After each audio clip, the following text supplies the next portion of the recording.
quarto ano, tudo bem com vocês? Hoje na nossa aula de ciências nós vamos falar sobre um conteúdo bem interessante, né, Bia? Com certeza! E para nos ajudar hoje nessa aula tão legal, tão especial, nós temos como ajudante a Clara Araújo, Túlia Gabriel e Cecília da Silva. Então é isso.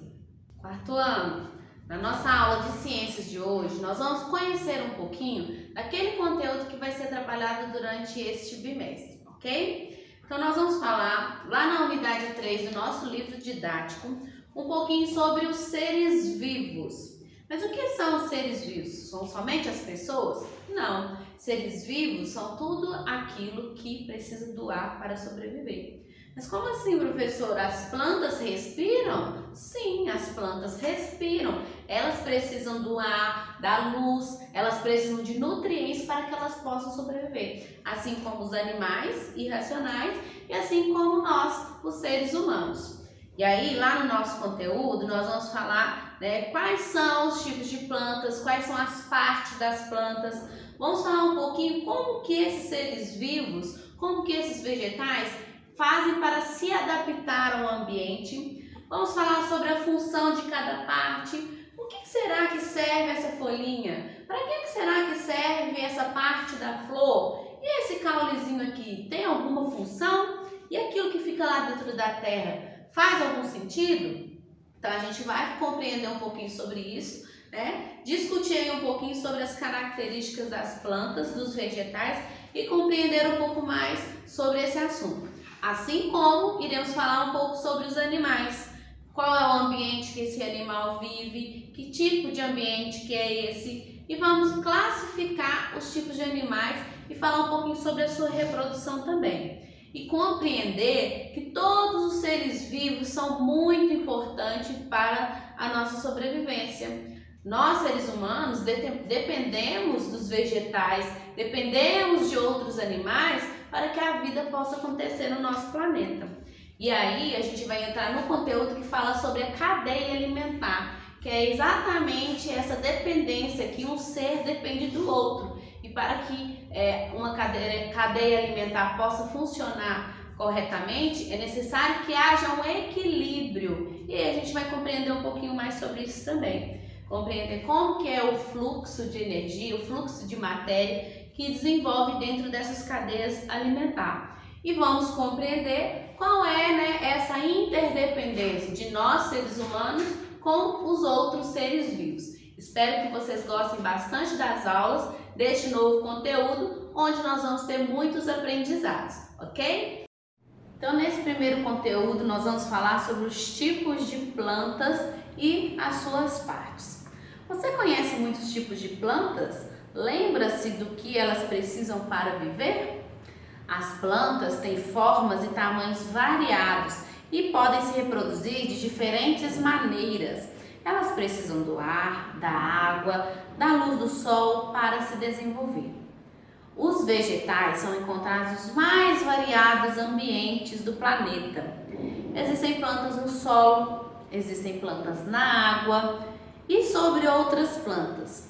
Dizemos que o ambiente onde um ser vivo costuma viver é o habitat da espécie dele. E aí vocês podem ver aí na imagem, o girassol, e o aguapé. O girassol é uma planta terrestre que precisa de um ambiente ensolarado. Sua raiz chega a medir mais de 1 metro. Já o aguapé é uma planta aquática. Existe ar dentro de suas folhas, o que facilita sua flutuação na água. Como é que ela fica ali, flutuando? Por causa do ar que possui dentro das suas folhas. Agora, as orquídeas, que são essas flores lindas, que a gente tem, como essa que vocês estão vendo aqui na imagem, elas são exemplos de plantas que crescem geralmente sobre as árvores mais altas, onde conseguem aproveitar a luz do sol. Suas raízes são próprias para fixação, principalmente em troncos de árvores. Então, a orquídea é uma planta que geralmente ela cresce em troncos de outras árvores, E também tem as plantas parasitas, que crescem no tronco, nas raízes ou sobre as folhas de outros vegetais. e sobrevivem sugando, né, retirando ali daquela planta o alimento e a água que muitas vezes ela precisa para sobreviver. E aí a gente pode dizer que essa planta parasita, às vezes ela pode até matar aquela planta que ela está crescendo, porque ela está sugando todo o nutriente daquela planta, que é a planta hospedeira. Então, por causa disso, às vezes ela pode até matar essa planta hospedeira, tá bom? Vou colocar aqui algumas imagens para vocês verem um exemplo dessas plantas hospedeiras, tá? E as plantas parasitas. O cipó é o exemplo que está aí no nosso livro. O cipó chumbo é uma planta parasita. Nessa foto ele está se apoiando em um malvavisco. Já ouviram falar de erva de passarinho? Então, ela é uma dessas plantas parasitas que ela começa a se alastrar assim e quando vê já tomou conta de todo o ambiente e pode até matar a outra plantinha que tinha ali debaixo dela ali, bom? E como que essas plantas podem fazer para se adaptarem ao ambiente, né? Vamos ver aí na página 95. Os ambientes na Terra já passaram por muitas transformações. Por causa delas, muitos seres vivos, animais e vegetais foram extintos. Lembra lá da nossa aula de história, quando a gente falou do pau-brasil?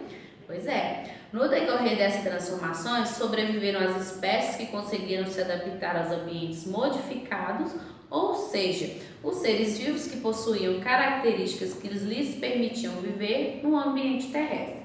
Geralmente, os ambientes secos, como os desertos, encontramos plantas que sobrevivem porque têm em sua estrutura alguma modificação que faz com que elas acumulem água. Por causa disso, elas conseguem sobreviver em ambientes secos. É o caso do cacto, né, por exemplo. Ele consegue acumular dentro do caule dele uma certa quantidade de água que faz com que ele possa sobreviver a esse ambiente muito seco, ok? Então, né, não é qualquer planta que se adapta em qualquer lugar, né? A gente até chegou a ver isso na aula de ciências que fala sobre tipos de solo, que quando o ambiente é muito seco, a gente tem que irrigar. Quando o ambiente é muito molhado, a gente tem que drenar. E aí a plantação, né, ela acontece dessa forma. Ela vai se adaptar melhor ao ambiente. Se for uma planta que gosta muito de água, ela se adapta melhor a um ambiente que tem um solo mais úmido.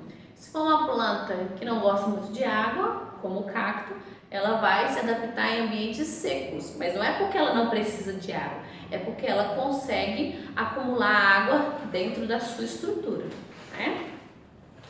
E lá na página 96, a gente fala um pouquinho sobre as partes da planta. Que a maioria das plantas ela é composta por raiz, caule, folha, flor, fruto e semente. E agora a gente vai identificar quais são as partes da planta. Vamos ver então nessas imagens que eu vou mostrar para vocês. Vamos falar então agora sobre as plantas. As plantas são seres vivos, pois elas também são chamadas de vegetais, pois elas nascem, crescem, reproduzem e morrem. Então, elas precisam aí passar por todo esse ciclo da natureza. Onde encontramos as plantas? Podemos encontrar as plantas no solo, chamadas de plantas terrestres, na água, chamadas de plantas aquáticas, e também em outras plantas ou cercas e muros. Essas são as chamadas de plantas parasitas ou aéreas. Aí na imagem vocês podem ver aí vários exemplos de plantas terrestres, né, em diferentes ambientes. Assim também as plantas aquáticas, né, que a gente pode observar aí nas imagens também. E também plantas aéreas ou parasitas, né, como a gente pode ver aí, que tem algumas em muros, algumas no chão, algumas em árvores.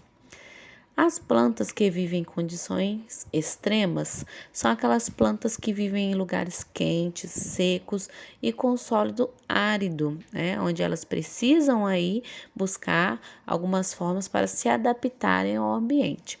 Por exemplo, as plantas que vivem em lugares frios e com altas altitudes, né? Elas precisam ir buscar alguma forma dos seus nutrientes para conseguirem sobreviver e assim elas vão se adaptando a este habitat. As plantas são constituídas das seguintes partes: as folhas, as flores, os frutos, as sementes, o caule